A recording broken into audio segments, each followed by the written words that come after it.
नमस्कार। Hindi dictation YouTube channel पर आप सभी का स्वागत है। आज हम स्वामी विवेकानंद जी के बारे में डिक्टेशन लिखेंगे। 5 सेकंड में डिक्टेशन के लिए आप लोग तैयार हो जाइए।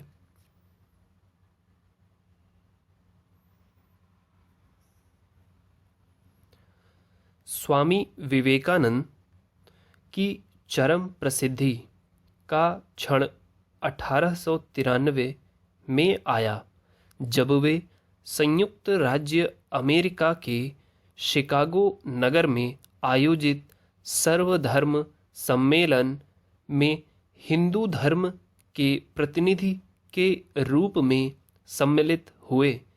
शिकागो धर्म सम्मेलन में सम्मिलित होने में होने वाली कठिनाइयों के संदर्भ में स्वामी विवेकानंद स्वयं कहते हैं, आज से 4 वर्ष पहले मैं अमेरिका जा रहा था।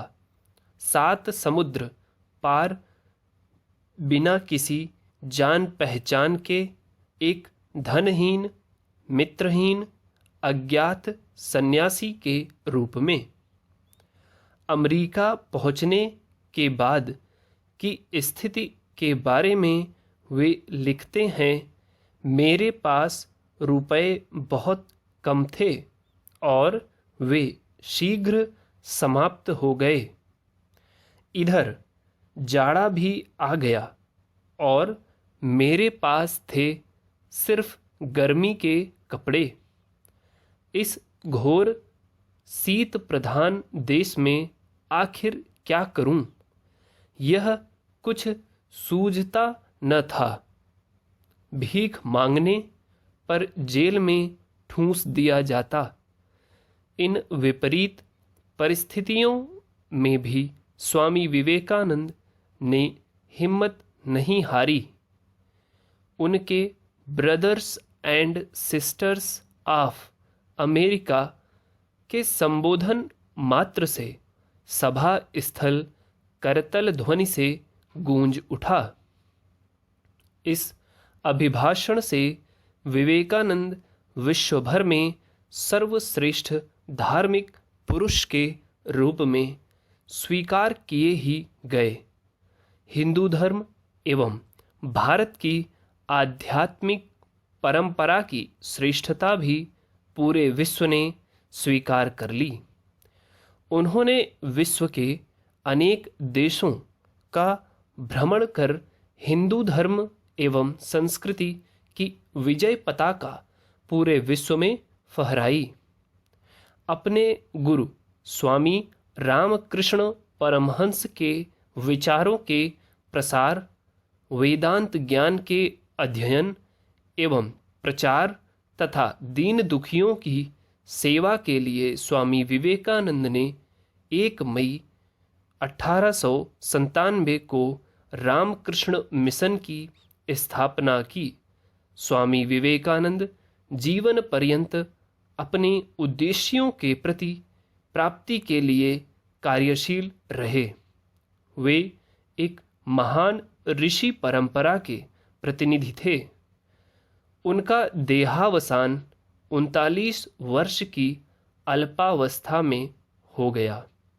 भारत के आध्यात्मिक गगन के चमकते सूरज का भरी दोपहरी में अस्त हो गया, पर आज भी स्वामी विवेकानंद के वचन एवं कार्य हमारे मार्ग को आलोकित करने में सक्षम हैं। विवेकानंद के अनुसार भविष्य के धार्मिक आदर्शों को सभी धर्मों में जो कुछ भी सुंदर और महत्वपूर्ण है, उन सब को एक साथ लेकर चलना पड़ेगा। ईश्वर संबंधी सभी सिद्धांत सगुण, निर्गुण, अनंत, नैतिक नियम अथवा आदर्श मानव धर्म की परिभाषा के अंतर्गत आना चाहिए। स्वामी विवेकानंद सभी धर्मों की एकता में विश्वास करते थे। उन्होंने धार्मिक उदारता, समानता और सहयोग पर बल दिया है। उनका कहना था कि धर्म के मूल लक्ष्य के विषय में सभी धर्म एक मत हैं। आत्मा की भाषा एक है, जबकि राष्ट्रों की भाषाएं विभिन्न हैं। उनकी परंपराएं और जीने की शैली भिन्न है। धर्म आत्मा से संबंधित है, लेकिन वह विभिन्न राष्ट्रों, भाषाओं और परंपराओं के माध्यम से प्रकट होती है। इस प्रकार यह स्पष्ट है कि संसार के सभी धर्मों में मूल आधार एकता है, यद्यपि उसके स्वरूप भिन्न भिन्न हैं। स्वामी विवेकानंद धर्म को भारत राष्ट्र का जीवन केंद्र या प्रधान स्वर मानते हैं। वे मानते थे कि भारतवर्ष में धर्म ही जीवन का केंद्र है और वही राष्ट्रीय जीवन रूपी संगीत का प्रधान स्वर है।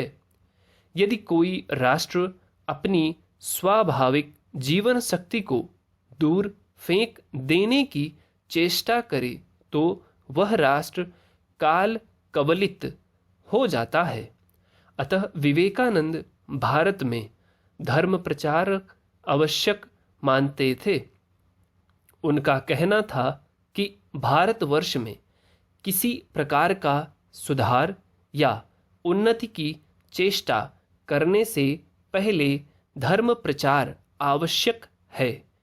वे कहते हैं, भारत को सामाजिक अथवा राजनीतिक विचारों से प्लावित करने से पहले आवश्यक है कि उसमें आध्यात्मिक विचारों की बाढ़ ला दी जाए।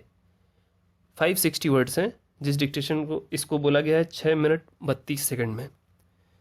तो यदि आप कुछ वर्ड्स नहीं लिख पाए हो तो प्लीज़ आप उसको कमेंट में मेंशन कर दीजिए। उनकी आउटलाइंस आपको हमारे टेलीग्राम ग्रुप हिंदी डिक्टेशन पे मिल जाएगी।